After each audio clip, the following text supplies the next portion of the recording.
En el Océano Pacífico Central, al noreste de Fiji y lejos de las principales rutas marítimas, un estrecho anillo de coral se eleva apenas sobre la superficie del mar. Hoy se conoce como Nikumaroro, parte de la República de Kiribati. En 1937 era comúnmente llamada Garner Island. Forma parte de las Islas Fénix, un grupo disperso de atolones bajos separados por amplias extensiones de agua abierta. La isla mide aproximadamente 4 millas de largo y menos de 2 millas en su punto más ancho. Un arrecife periférico la rodea, expuesto durante la marea baja y sumergido cuando la marea regresa. Dentro del anillo se encuentra una laguna poco profunda. Palmeras de coco y vegetación arbustiva bordean la costa. No hay ríos. El agua dulce se limita a la lluvia y a lo que pueda acumularse en depresiones poco profundas. El clima es ecuatorial. Los días son calurosos y directos. Las noches ofrecen poco alivio. Las tormentas pasan sin aviso, impulsadas por vientos alisios cambiantes. La isla se encuentra a más de 350 millas al sureste de Howland Island, el destino previsto más cercano para un vuelo transpacífico en julio de 1937. En ese momento, Nikumaroro estaba deshabitada. En 1937, Amelia Earhart era una de las aviadoras más reconocidas del mundo. Había cruzado sola el Océano Atlántico en 1932 y había establecido múltiples récords de aviación durante un periodo en el que el vuelo de larga distancia aún era experimental. Su experiencia incluía rutas transcontinentales, vuelos de resistencia y navegación sobre el agua. No era una piloto novata intentando un viaje imprudente. El vuelo planeado alrededor del mundo fue organizado y publicitado, aunque seguía siendo técnicamente exigente. La aeronave elegida para el intento fue un Lockheed Model 10 Electra. Había sido modificada con tanques de combustible adicionales para ampliar su alcance. El navegante era Fred Noonan, un experimentado navegante marítimo y aéreo que anteriormente había trabajado con Pan American Airways en rutas del Pacífico. Su experiencia radicaba en la navegación celeste, un método dependiente de cielos despejados y una sincronización precisa. El primer intento del vuelo alrededor del mundo comenzó en marzo de 1937, pero fue detenido después de un accidente de ground loop durante el despegue en Hawái que dañó la aeronave. El avión fue enviado de regreso a California para reparaciones. Un segundo intento comenzó en junio de 1937, esta vez volando hacia el este. La ruta los llevó a través de América del Sur, sobre el Atlántico hasta África, por el subcontinente indio y hacia el sudeste asiático. Para finales de junio, habían llegado a Lae, en el territorio de Nueva Guinea. Aproximadamente 22,000 millas del viaje planificado de 29,000 millas habían sido completadas. El siguiente tramo sería uno de los más largos y difíciles, desde Lae hasta Howland Island, una pequeña y plana isla de coral en el Pacífico Central, que mide poco más de 1,5 millas de longitud. Howland no ofrecía puntos de referencia prominentes. Era un objetivo estrecho en un océano amplio. En la mañana del 2 de julio de 1937, Amelia Earhart y Fred Noonan partieron de Lae. El Lockheed Electra llevaba los tanques de combustible casi llenos, calculados para proporcionar suficiente alcance para el vuelo de aproximadamente 2,556 millas hasta Howland Island. La ruta los llevaría hacia el este a través de océano abierto, sin sitios alternativos de aterrizaje en el camino excepto pequeños atolones dispersos. Los informes meteorológicos sugerían nubes dispersas y posibles chubascos a lo largo de partes de la ruta. El pronóstico preciso sobre el Pacífico en 1937 era limitado. La navegación celeste requería visibilidad del sol o las estrellas. Cielos cubiertos podían complicar las estimaciones de posición.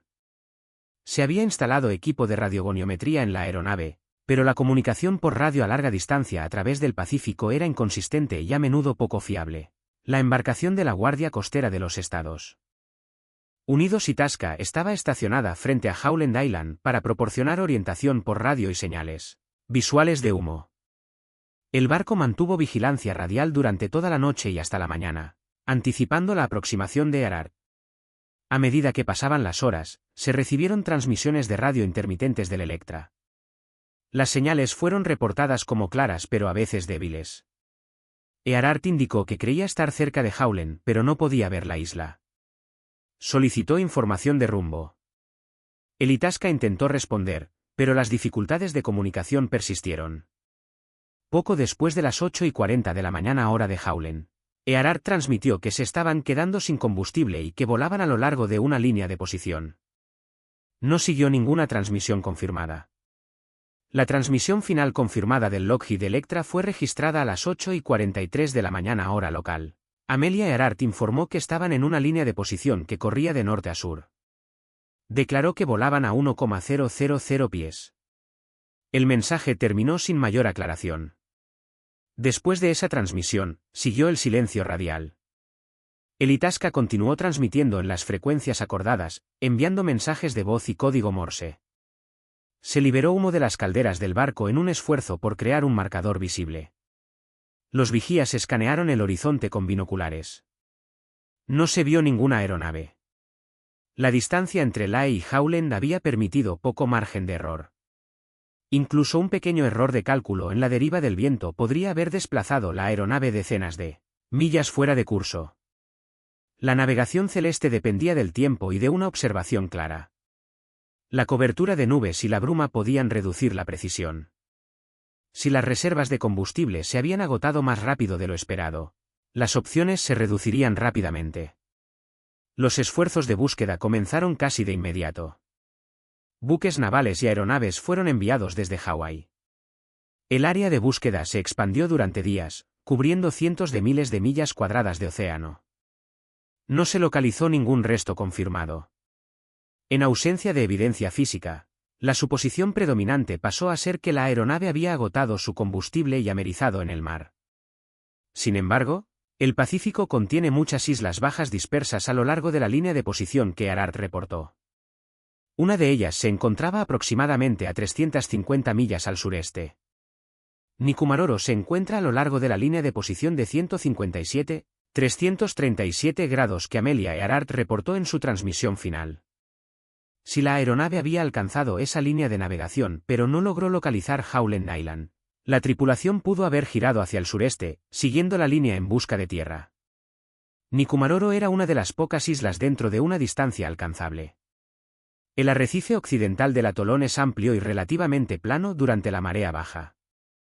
Fotografías aéreas históricas muestran áreas donde una aeronave podría potencialmente aterrizar, siempre que la superficie estuviera expuesta y las condiciones del mar fueran tranquilas.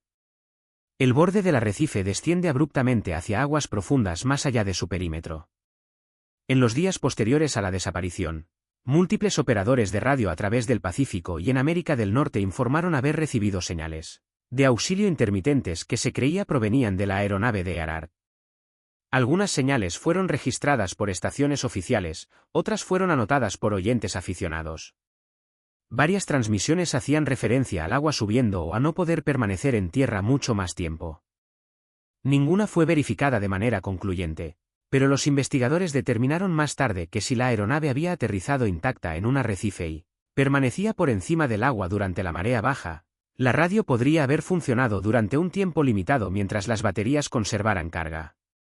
Nikumaroro no fue registrada en los días inmediatos después del 2 de julio. Aeronaves del USS Colorado realizaron reconocimiento sobre islas cercanas, incluida Garner Island, el 9 de julio. Los pilotos informaron signos de habitación reciente, aunque no se vio ninguna aeronave desde el aire. El arrecife y la laguna no fueron examinados de cerca a nivel del suelo. Si hubiera ocurrido un aterrizaje en el arrecife, probablemente habría sido temporal. Los ciclos de marea y el oleaje eventualmente comprometerían la posición de la aeronave.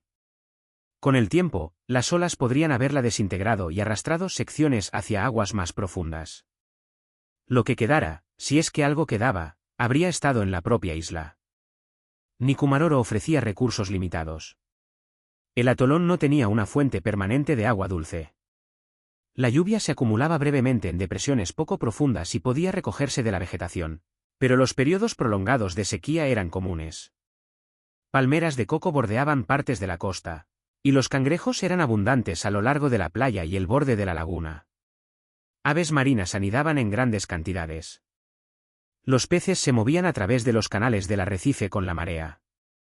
Si Amelia Earhart y Fred Noonan llegaron a tierra, la supervivencia habría dependido de una evaluación inmediata de estos recursos. La sombra de las palmeras reduciría la exposición durante las horas más calurosas del día. El sol cerca del ecuador produce deshidratación rápida. Sin agua almacenada de la aeronave, la captación de lluvia habría sido esencial.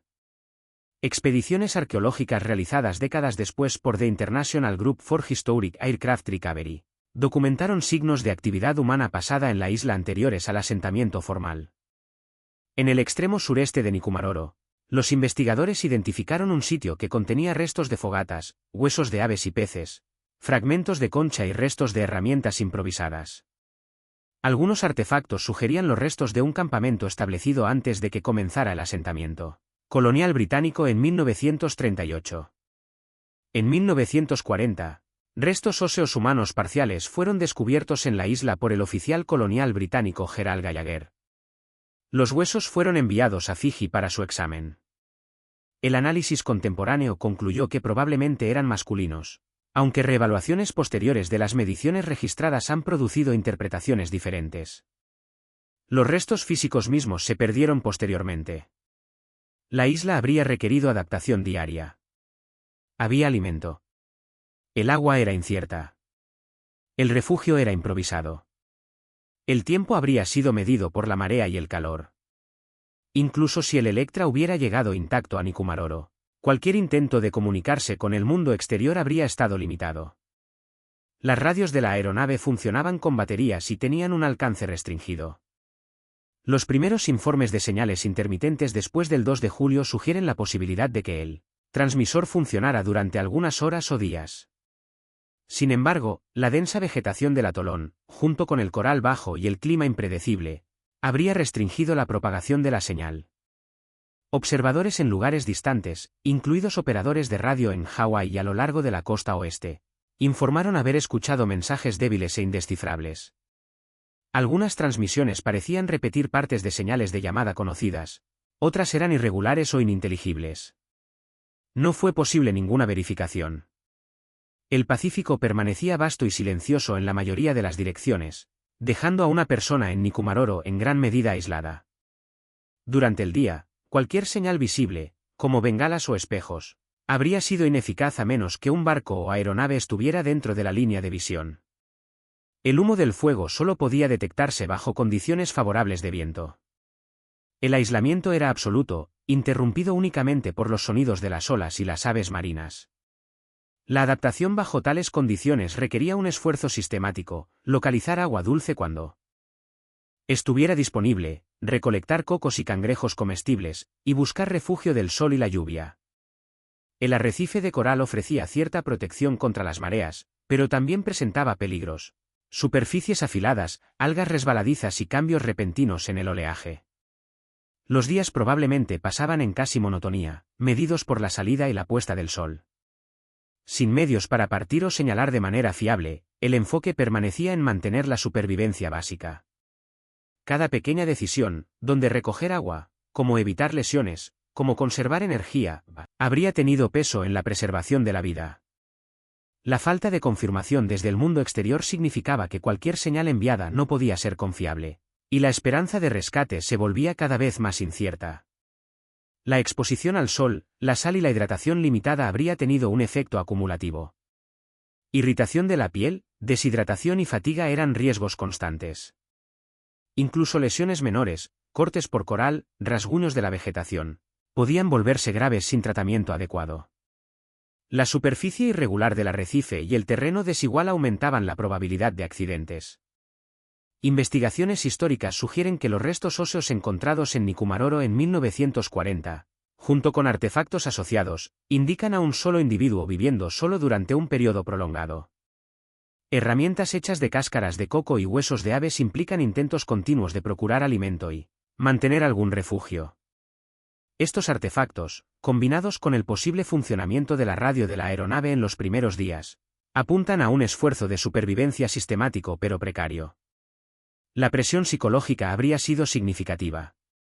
El aislamiento en un atolón deshabitado, sin certeza de rescate y sin presencia humana cercana, puede conducir a desorientación, confusión y disminución de la moral. El tiempo se habría difuminado a medida que los días y las noches se repetían con variación mínima. Cualquier intento de señalar a barcos o aeronaves que pasaran dependía de la observación de horizontes distantes. La inmensidad del Pacífico significaba que incluso una columna de humo visible o una superficie reflectante podría pasar desapercibida.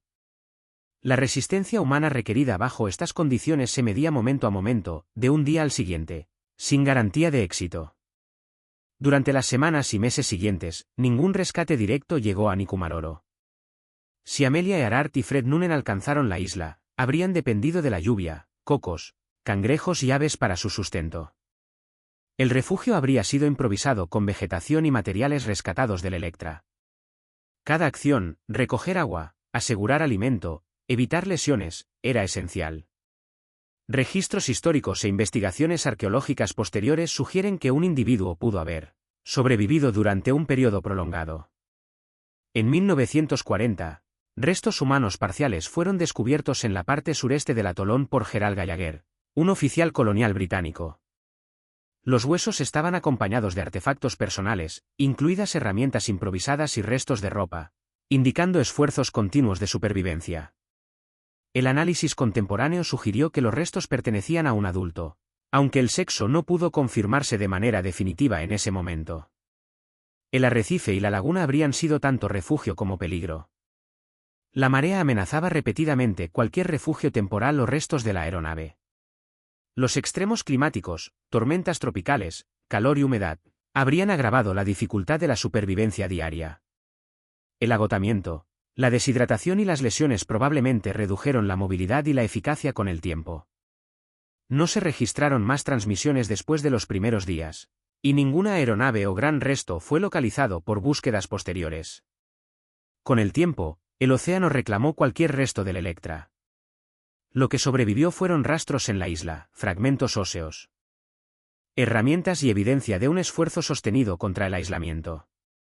La historia concluye sin confirmación de rescate.